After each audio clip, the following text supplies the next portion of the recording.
Hi guys, welcome back to my YouTube channel. ನಾವಿವತ್ತು ಬಂದ್ಬಿಟ್ಟು ಭಾರತದಲ್ಲಿ ಸಾವಿರಾರು ದೇವಸ್ಥಾನಗಳಿವೆ, ಆದರೆ ಒಂದು ದೇವಸ್ಥಾನ ಮಾತ್ರ ಎಲ್ಲರನ್ನೂ ತನ್ನ ಹತ್ರ ಸೆಳೆದುಕೊಳ್ಳುತ್ತದೆ. ಅದು ಯಾವುದಪ್ಪ ಅಂದರೆ ಪೂರಿಯಲ್ಲಿರುವಂತಹ ಜಗನ್ನಾಥ ಸ್ವಾಮಿ ದೇವಸ್ಥಾನ. ಭಾರತದಲ್ಲಿ 4 ಧಾಮಗಳಿವೆ. ಅವನ್ನು ನಾವು ಚಾರ್ಧಾಮ್ ಎಂದು ಕರೆಯುತ್ತೇವೆ. ನಾವಿವತ್ತು ಚಾರ್ಧಾಮ್ ಯಾವುವಪ್ಪ ಅಂತ ಅಂದರೆ ದ್ವಾರಕಾ ಮತ್ತು ರಾಮೇಶ್ವರಂ, ಬದ್ರಿನಾಥ್ ಮತ್ತು ಪೂರಿಯಲ್ಲಿರುವಂತಹ ಜಗನ್ನಾಥ ಸ್ವಾಮಿ ದೇವಸ್ಥಾನ. ನಾವಿವತ್ತು ಬಂದ್ಬಿಟ್ಟು ಪೂರಿಯಲ್ಲಿರುವಂತಹ ಜಗನ್ನಾಥ ಸ್ವಾಮಿ ದೇವಸ್ಥಾನದ ಬಗ್ಗೆ ಸಂಪೂರ್ಣವಾಗಿ ತಿಳಿದುಕೊಳ್ಳೋಣ. ನೀವೆಲ್ಲ ನೋಡಿರ್ತೀರ ಜಗನ್ನಾಥ ಸ್ವಾಮಿ ಮೂರ್ತಿನ, ಅದು ಸಂಪೂರ್ಣವಾಗಿಲ್ಲ. ಭಾಳ ಜನಕ್ಕೆ ಅದೇ ಪ್ರಶ್ನೆ ಇರೋದು, ಅದು ಯಾಕೆ ಸಂಪೂರ್ಣವಾಗಿಲ್ಲ ಅನ್ನೋದು. ಅದ್ರ ಹಿಂದೆ ಒಂದು ಕತೆ ಇದೆ. ಆ ಕತೆನ ಮೊದಲು ನಾನು ನಿಮಗೆ ತಿಳಿಸ್ಕೊಡ್ತೀನಿ, ಬನ್ನಿ ಗೈಸ್. ಮೊದಲು ಏನಪ್ಪಾ ಅಂದರೆ, ಒಬ್ಬ ರಾಜ ಇಂದ್ರದುಮ್ಯ ಅಂತ ಇದ್ದ. ಅವನು ಬಂದ್ಬಿಟ್ಟು ವಿಷ್ಣುವಿನ ಪರಮ ಭಕ್ತ ಆಗಿರ್ತಾನೆ. ಅವನಿಗೊಂದು ಆಸೆ ಇರುತ್ತೆ, ಏನಪ್ಪಾ ಅಂದರೆ ಹೆಂಗಾದ್ರೂ ಮಾಡಿ ನಾನು ವಿಷ್ಣುವಿನ ದರ್ಶನ ಪಡ್ಕೋಬೇಕನ್ನೋದೇ ಆ ರಾಜನ ಆಸೆ ಆಗಿರುತ್ತೆ. ಅದಕ್ಕೋಸ್ಕರ ಅವನು ಭಾಳ ಹೋಮ ಯಾನ ಯಜ್ಞಗಳು ಮಾಡ್ತಿರ್ತಾನ, ಭಾಳ ಪ್ರಯತ್ನ ಪಡ್ತಿರ್ತಾನ, ಪೂಜೆಗಳು ಮಾಡ್ತಾ ಎಲ್ಲ. ಹಂಗಾಗಿ ಅವನಿಗೆ ಒಂದಿನ ರಾಜನ ಕನಸಲ್ಲಿ ವಿಷ್ಣು ಬಂದು ಏನು ಹೇಳ್ತಾನಪ್ಪ ಅಂದರೆ, ನಾನು ನಿನಗೆ ದರ್ಶನ ಕೊಡ್ತೀನಿ, ಆದರೆ ನಾನು ಕೊಡೋದು ನೀಲಮಾನವನ ರೂಪದಲ್ಲಿ ನಾನು ನಿನಗೆ ದರ್ಶನ ಕೊಡ್ತೀನಿ ಅಂತೇಳಿ ಹೇಳಿರ್ತಾನೆ. ಹಂಗಾಗಿ ಮರುದಿನ ರಾಜ ಏನು ಮಾಡ್ತಾನೆ, ಬೆಳಿಗ್ಗೆ ಎದ್ಮೇಲೆ ತನ್ನ ಮಂತ್ರಿಗಳನ್ನೆಲ್ಲ ಕರೆಸಿ ಅವನು ರಾತ್ರಿ ನಡೆದಿರೋದನ್ನ ಹೇಳ್ತಾನೆ. ನನಗೆ ನಿನ್ನೆ ರಾತ್ರಿ ಕನಸಲ್ಲಿ ವಿಷ್ಣು ಬಂದು ಹೇಳಿದ್ದಾನೆ, ನೀಲಮಾನವನ ರೂಪದಲ್ಲಿ ನನಗೆ ದರ್ಶನ ಕೊಡ್ತಾನಂತೆ. ಹಂಗಾಗಿ ನೀವು ಎಲ್ಲರೂ ಒಂದೊಂದು ದಿಕ್ಕಿಗೆ ಹೋಗಿ ಹುಡ್ಕೊಂಡ್ ಬನ್ನಿ, ನೀಲಮಾನವ ಎಲ್ಲಿದ್ದಾನೆ ಅಂತ ಹೇಳಿ ಹೇಳ್ತಾನೆ.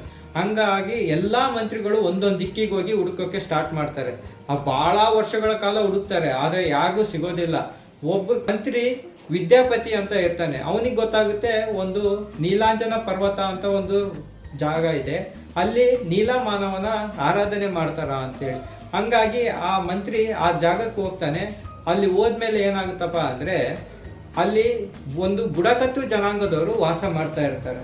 ಆ ಬುಡಕಟ್ಟು ಜನಾಂಗದವರು ನೀಲಮಾನವನ ಆರಾಧನೆ ಮಾಡ್ತಾ ಇರ್ತಾರೆ. ಅವಾಗ ಏನಾಗುತ್ತಪ್ಪ ಅಂದ್ರೆ, ಇವನು ವಿದ್ಯಾಪತಿ ಹೋಗಿ ಕೇಳ್ತಾನೆ, ನಾನು ಆ ನೀಲಮಾನವನ ದರ್ಶನ ಮಾಡ್ಕೋಬೇಕು, ನನಗೂ ಕರ್ಕೊಂಡು ಹೋಗಿ ನನಗೂ ದರ್ಶನ ಮಾಡಿಸಿ ಅಂತೇಳಿ ಕೇಳ್ತಾನೆ.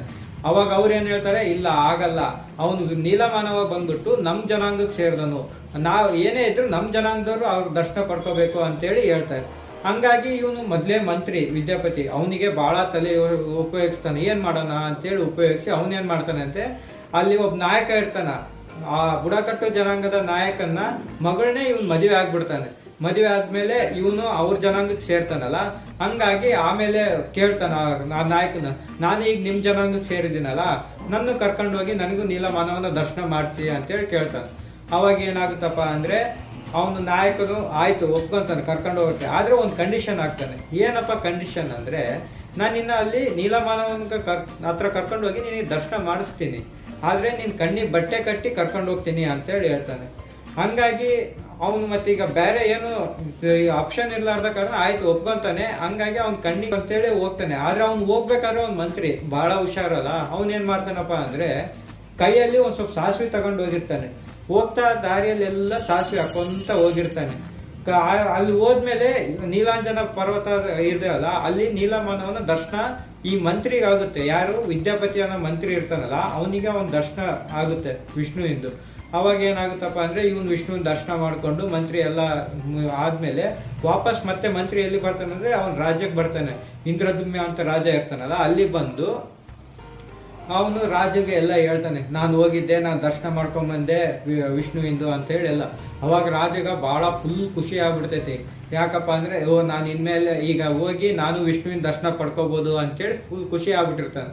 ಆಯಿತು ಅಂತೇಳಿ ಈಗ ಮಂತ್ರಿ ಮತ್ತು ರಾಜರು ಎಲ್ಲ ಸಾಸಿವೆ ಹಾಕಿರ್ತಾರಲ್ಲ, ಅದೇ ದಾರಿಯಿಂದ ಹೋಗ್ತಾರೆ ಮಂತ್ರಿ ರಾಜ ಎಲ್ಲ. ಅವಾಗ ಏನಾಗುತ್ತಪ್ಪ ಅಂದರೆ, ಅಲ್ಲಿ ವಿಷ್ಣು ದೇವ ಏನಾಗಿರ್ತಾನೆ, ಮಾಯ ಆಗ್ಬಿಟ್ಟಿರ್ತಾನೆ. ಅದಕ್ಕೆ ವಾಪಸ್ ಬಂದಮೇಲೆ ರಾಜ ಭಾಳ ಬೇಸರಾಗಿ ಇನ್ನೂ ಭಾಳ ಪೂಜೆಗಳು ಯಾನ ಯಜ್ಞಗಳು ಎಲ್ಲ ಮಾಡೋಕ್ಕೆ ಸ್ಟಾರ್ಟ್ ಮಾಡ್ತಾನೆ. ಅವಾಗ ಏನಾಗುತ್ತಪ್ಪ ಅಂದರೆ, ಮತ್ತೆ ರಾಜನ ಕನಸಲ್ಲಿ ಮತ್ತೆ ಬರ್ತಾನೆ. ವಿಷ್ಣು ಬಂದು ಏನು ಹೇಳ್ತಾನಪ್ಪ ಅಂದರೆ, ನಾನು ನಿನಗೆ ಭೇಟಿ ಆಗಿಲ್ಲ ಅಂತ ಬೇಜಾರಾಗಬೇಡ, ನಾನು ನಿನಗೆ ಮರದ ದಿಂಡಿಯ ರೂಪದಲ್ಲಿ ನಾಳೆ ಸಮುದ್ರದಲ್ಲಿ ಬರ್ತೀನಿ, ಅಲ್ಲಿ ಭೇಟಿ ಆಗು ಅಂತೇಳಿ ಹೇಳ್ತಾನೆ. ಹಂಗಾಗಿ ಮರುದಿನ ರಾಜ ಏನು ಮಾಡ್ತಾನಪ್ಪ ಅಂದರೆ, ತನ್ನ ಎಲ್ಲ ಜನರುಗಳನ್ನ ಆ ಸಮುದ್ರ ದಡಕ್ಕೆ ಕಳಿಸಿ ಒಂದು ಮರದ ದಿಂಡಿ ಬರುತ್ತೆ, ಅದನ್ನ ತಾಂಬರ್ರಿ ಅಂತೇಳಿ ಕಳಿಸ್ಬಿಡ್ತಾನೆ. ಅವಾಗ ಏನಾಗುತ್ತಪ್ಪ ಅಂದ್ರೆ ಎಲ್ಲ ಜನರು ಅಲ್ಲಿ ಮರದ ದಿಂಡಿ ಬರೋದನ್ನ ಕಾಯ್ತಾ ಕೂತಿರ್ತಾರಲ್ಲ ಸಮುದ್ರದಲ್ಲಿ. ಯಾವಾಗ ಮರದ ದಿಂಡಿ ಬರುತ್ತಲ್ಲ ಅವಾಗ ಅದನ್ನ ತಗೊಂಡು ಅಲ್ಲಿರೋ ಜನಗಳೆಲ್ಲ ರಾಜನ ಹತ್ರ ಬರ್ತಾರೆ. ಅವಾಗ ರಾಜನ ಹತ್ರ ಬಂದ್ಮೇಲೆ ರಾಜ ಏನ್ ಮಾಡ್ತಾನಪ್ಪ ಅಂದ್ರೆ ಇದನ್ನ ದೇವರ ಮೂರ್ತಿಯಾಗಿ ಕೆತ್ತಲಿಕ್ಕೆ ಹೇಳ್ತಾನೆ. ಅಲ್ಲಿರೋ ಬಹಳ ಮಂದಿಗಳು ಕೆತ್ತಲಕ್ಕೆ ಪ್ರಯತ್ನ ಪಡ್ತಾರೆ, ಆದ್ರೆ ಅದು ಮಾತ್ರ ಒಂದು ಸ್ವಲ್ಪ ಸ್ಕ್ರಾಚಸ್ ಆಗ್ತಿರೋದು, ಅಷ್ಟು ಇದಾಗ್ತಿರುತ್ತೆ. ಅವಾಗ ಅಲ್ಲಿ ಏನಾಗುತ್ತಪ್ಪ ಅಂದ್ರೆ ವಿಶ್ವಕರ್ಮ ಬರ್ತಾನೆ. ವಿಶ್ವಕರ್ಮ ಒಬ್ಬ ಮುದಿಯ ವಯಸ್ಸಲ್ಲಿ ಬಂದು ರಾಜನ್ಗೆ ಏನ್ ಹೇಳ್ತಾನಪ್ಪ ಅಂದ್ರೆ, ನಾನ್ ನಿನಗೆ ಈ ಮರದಿಂಡಿಯಲ್ಲಿ ಮೂರ್ತಿ ಕೆತ್ಕೊಡ್ತೀನಿ, ಒಂದಲ್ಲ 3 ಮೂರ್ತಿ ಕೆತ್ಕೊಡ್ತೀನಿ ಅಂತ ಹೇಳಿ ಹೇಳ್ತಾರೆ. ಅವಾಗ ಏನಾಗುತ್ತಪ್ಪ ಅಂದ್ರೆ ಅಲ್ಲಿರೋರೆಲ್ಲ ನಗ್ತಾರೆ, ನಮ್ ಕೈಯಲ್ಲೇ ಆಗ್ತಾ ಇಲ್ಲ, ಈ ಮುದಿಯ ಹೆಂಗ ಕೆತ್ತಾನೆ ಅಂತೇಳಿ.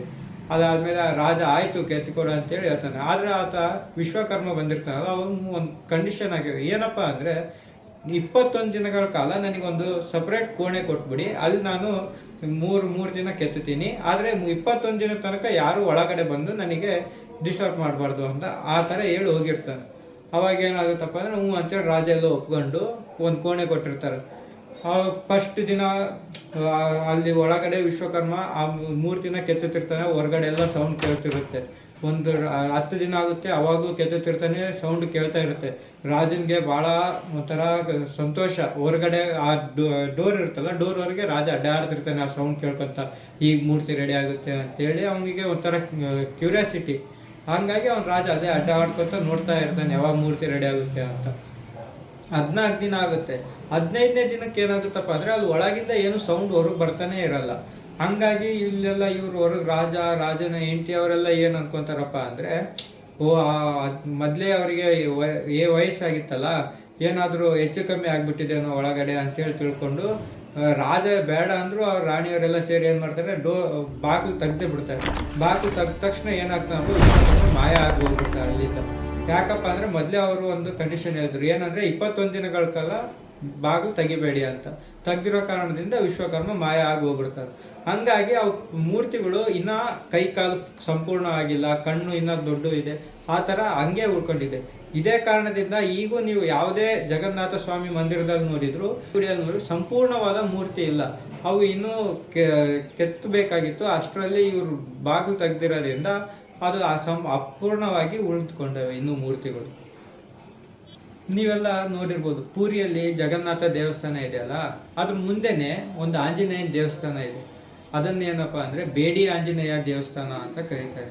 ಅದು ಯಾಕಪ್ಪ ಅಂದ್ರೆ ಪೂರಿ ದೇವಸ್ಥಾನ ಬಂದ್ಬಿಟ್ಟು ಸಮುದ್ರ ತೀರದಲ್ಲೇ ಇದೆ. ಹಂಗಾಗಿ ಸಮುದ್ರ ದೇವ ಬಂದ್ಬಿಟ್ಟು ಜಗನ್ನಾಥನ ಪರಮ ಭಕ್ತ. ಅದಕ್ಕೋಸ್ಕರ ಸಮುದ್ರ ದೇವ ಏನ್ ಮಾಡ್ತಾ ಇರ್ತಾನಪ್ಪ ಅಂದ್ರೆ, ಜಗನ್ನಾಥನ ದರ್ಶನ ಪಡ್ಕೋಬೇಕಪ್ಪ ಅಂತೇಳಿ ಪದೇ ಪದೇ ಗುಡಿ ಒಳಗೆ ಬರ್ತಾ ಇರ್ತಾನೆ.